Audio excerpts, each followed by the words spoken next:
اور اس وقت کو یاد کرو جب لقمان نے اپنے بیٹے کو نصیحت کرتے ہوئے کہا کہ بیٹا اللہ کے ساتھ شرک نہ کرنا، شرک تو بڑا بھاری ظلم ہے، اور ہم نے انسان کو جسے اس کی ماں تکلیف پر تکلیف سہ کر پیٹ میں اٹھائے رکھتی ہے، پھر اس کو دودھ پلاتی ہے اور آخر کار 2 برس میں اس کا دودھ چھڑانا ہوتا ہے، میں نے تاکید کی ہے کہ میرا بھی شکر کرتا رہے اور اپنے ماں باپ کا بھی، کہ تم کو میری ہی طرف لوٹ کر آنا ہے۔ اور اگر وہ دونوں تجھ پر زور ڈالیں کہ تو میرے ساتھ کسی ایسی چیز کو شریک کرے جس کا تجھے کچھ بھی علم نہیں، تو ان کا کہا نہ ماننا، ہاں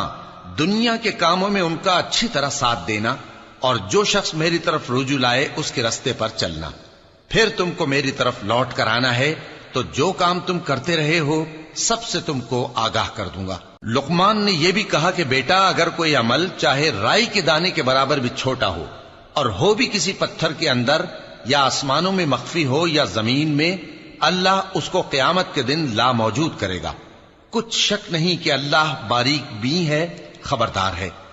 بیٹا نماز کی پابندی رکھنا اور لوگوں کو اچھے کاموں کے کرنے کا مشورہ دیتے رہنا، بری باتوں سے منع کرتے رہنا، اور جو مصیبت تجھ پر واقع ہو اس پر صبر کرنا، بے شک یہ بڑی ہمت کے کام ہیں۔ اور تکبر کرتے ہوئے لوگوں کے سامنے گال نہ پھلانا اور زمین میں اکڑ کر نہ چلنا، اس لیے کہ اللہ کسی اترانے والے شیخی خورے کو پسند نہیں کرتا۔ اور اپنی چال میں اعتدال کیے رہنا، اور بولتے وقت ذرا آواز نیچی رکھنا، کیونکہ بہت اونچی آواز گدھوں کی سی ہے، اور کچھ شک نہیں کہ سب سے بری آواز گدھوں کی ہوتی ہے۔ کیا تم نے نہیں دیکھا کہ جو کچھ آسمانوں میں اور جو کچھ زمین میں ہے سب کو اللہ نے تمہارے قابو میں کر دیا ہے، اور تم پر اپنی ظاہری اور باطنی نعمتیں پوری کر دی ہیں؟ اور بعض لوگ ایسے ہیں کہ اللہ کے بارے میں جھگڑتے ہیں،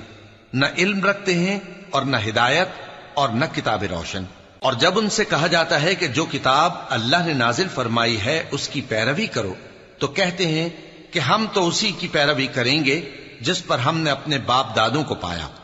بھلا اگرچہ شیطان ان کو دوزخ کے عذاب کی طرف بلاتا ہو تب بھی، اور جو شخص اپنے آپ کو اللہ کا فرما بردار کر دے اور نیکوکار بھی ہو تو اس نے مضبوط کڑا تھام لیا، اور سب کاموں کا انجام اللہ ہی کی طرف ہے۔ اور جو کفر کرے تو اس کا کفر تمہیں غمناک نہ کر دے۔ ان کو ہماری طرف لوٹ کر آنا ہے، پھر جو کام وہ کیا کرتے تھے ہم ان کو جتا دیں گے۔ بے شک اللہ دلوں کی باتوں سے بھی واقف ہے۔ ہم ان کو تھوڑا سا فائدہ پہنچائیں گے، پھر عذاب شدید کی طرف مجبور کر کے لے جائیں گے،